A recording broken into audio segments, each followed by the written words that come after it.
क्या आप भी वेट लॉस करने के लिए सोच रहे हैं तो ये वीडियो केवल आपके लिए होने जा रहा है। अभी के समय में ज़्यादातर लोग लो कार्ब्स डाइट पर शिफ्ट हो जाते हैं। इससे क्या होता है कि हमारे बॉडी में बहुत सारे ऐसे न्यूट्रिएंट्स की डेफिशिएंसी हो जाती है जिससे आपका बॉडी जो है सो थकान और सुस्ती को महसूस करना शुरू हो जाता है।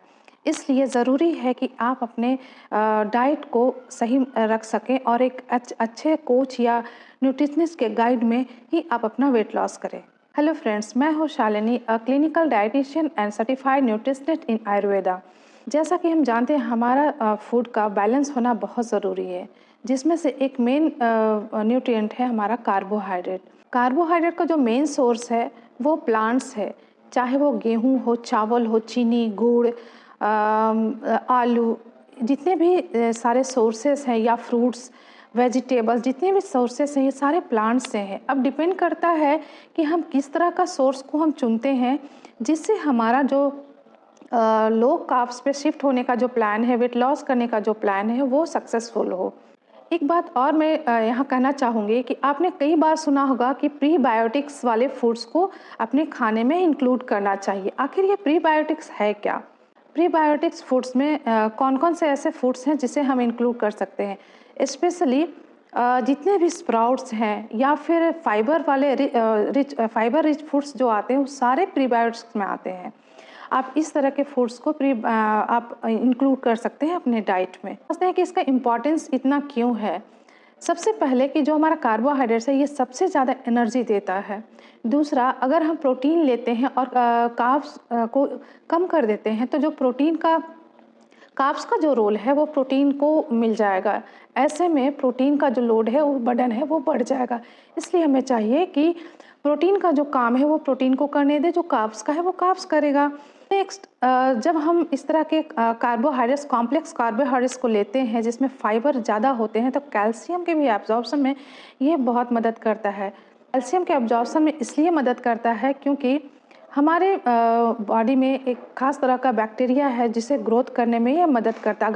अगर इसे लेंगे कॉम्प्लेक्स कार्बोहाइड्रेट या फाइबर रिच फूड को तो ये बैक्टीरिया ग्रो नहीं कर पाएगा, जिससे क्या होगा कि हमारा जो कैल्शियम का एब्जॉर्प्शन है बॉडी में वो या तो कम होगा या फिर नहीं हो पाएगा। नेक्स्ट है, जब हम कार्बोहाइड्रेट को थोड़ा कम कर देते हैं अपने डाइट से या फिर पूरी तरह से डिडक्ट कर देते हैं, कम कर देते हैं, तो फैट का भी जो रोल है वो उसका रोल फैट को भी करना पड़ जाता है। दूसरा जो सोर्स है एनर्जी का फैट ही है, लेकिन अगर कार्बोहाइड्रेट नहीं लेंगे तो वो काम जो है सो फैट को भी करना पड़ेगा। नेक्स्ट है, अगर हम सफिशिएंट अमाउंट में सही तरीके से कार्बोहाइड्रेट वाले फूड को अगर नहीं लेते हैं अपने डाइट में तो जो स्टूल पास कर होता है वो उसमें प्रॉब्लम आएगा और इससे क्या होगा, कॉन्स्टिपेशन की जो प्रॉब्लम है वो होना शुरू हो जाएंगे और गट हेल्थ की प्रॉब्लम होगी।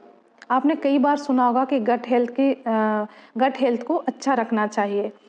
तो अगर हम फाइबर रिच फूड जो कि प्लांट सोर्स से आता है और वो जो प्लांट सोर्स हो ये कार्बोहाइड्रेट्स ही है बेसिकली, तो हम इस तरह के डाइट को अपने खाने में शामिल कर सकते हैं। ये डाइट में ज़्यादा से ज़्यादा रफेज की जो फाइबर रिच फूड है उसको इंक्लूड करेंगे तो एक्स्ट्रा फैट जो है आपके बॉडी में वो आपके बॉडी से वो निकालने में मदद करेगा, जिससे क्या है कि वेट लॉस का जो आपका टारगेट है वो पूरा हो पाएगा।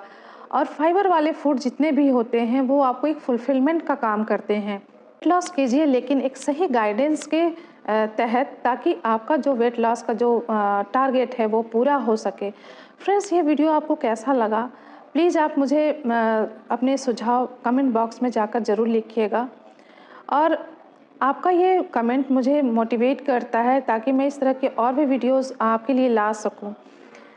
अगर आप मुझे कांटेक्ट करना चाहते हैं कंसल्टेशन के लिए तो प्लीज़ नीचे डिस्क्रिप्शन में दिए गए वेबसाइट का जो लिंक है उस पर जाकर के आप मुझसे कंसल्ट कर सकते हैं।